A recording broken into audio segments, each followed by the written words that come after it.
La vie n'est pas un long fleuve tranquille. Qui de mieux que le navigateur et écrivain Olivier de Kersauzon pour le savoir.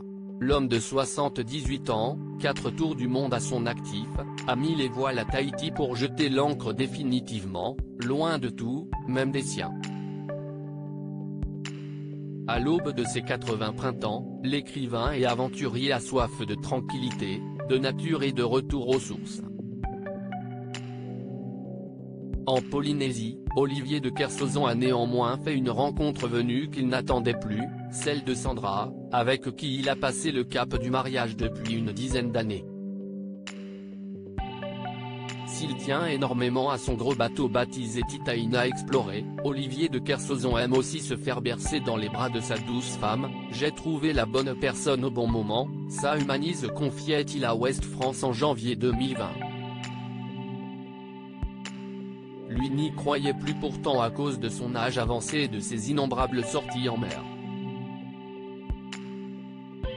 Il a pourtant dû se rendre à l'évidence, sa santé physique ne lui permettait plus de vivre comme avant. J'étais un mec qui embarquait sur les bateaux et qui ne s'occupait que de ça. Quand j'ai arrêté de commander à 65 ans, la vie a changé. Je n'avais plus la force physique. Pour commander, il faut être capable de faire les ordres qu'on donne, sinon il y a vite de la posture, poursuivait-il. Les fantômes, ce n'est pas accepté par la société. En épousant Sandra, Olivier de Kersauzon n'était pas à son premier coup d'essai en matière de mariage. Avant de rencontrer celle qui sera peut-être la dernière femme de sa vie, l'auteur était tombé fou amoureux de Caroline, avec qui il s'était marié et avait eu un fils, Arthur, 42 ans, marié à Clotilde Dursault et qui l'a fait grand-père. En dépit d'une séparation devenue évidente au fil des années, les deux ex ne passent jamais par la case divorce, à l'image de Françoise Hardy et Jacques Dutronc. Mais en 2005, un tournant décisif vient mettre un terme à cette union, la mort de Caroline Piloquet-Verne.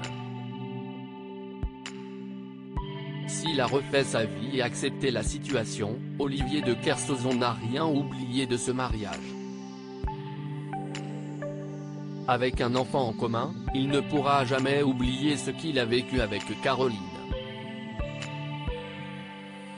Cette dernière n'est d'ailleurs pas décidée à le laisser tranquille, ce qui n'est pas pour déplaire à Olivier de Kersauzon. Visiblement, j'ai l'impression aujourd'hui que la mort des personnes que j'aime, et même des autres, m'a plus affecté que je ne le croyais, explique-t-il à Paris Match, allant même jusqu'à évoquer la visite de fantômes.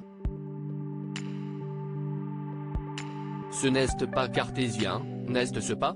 Pourtant, dans toutes les sociétés, les fantômes existent. Ce n'est peut-être pas un accident. Il y a plein de personnes qui te disent qu'elles sentent une présence. Si est difficile d'arriver en retard au boulot le matin et de dire « Excusez-moi, cette nuit, j'ai eu une discussion avec 2 fantômes ». Ça reste un peu compliqué. Conversation dont le contenu restera secret.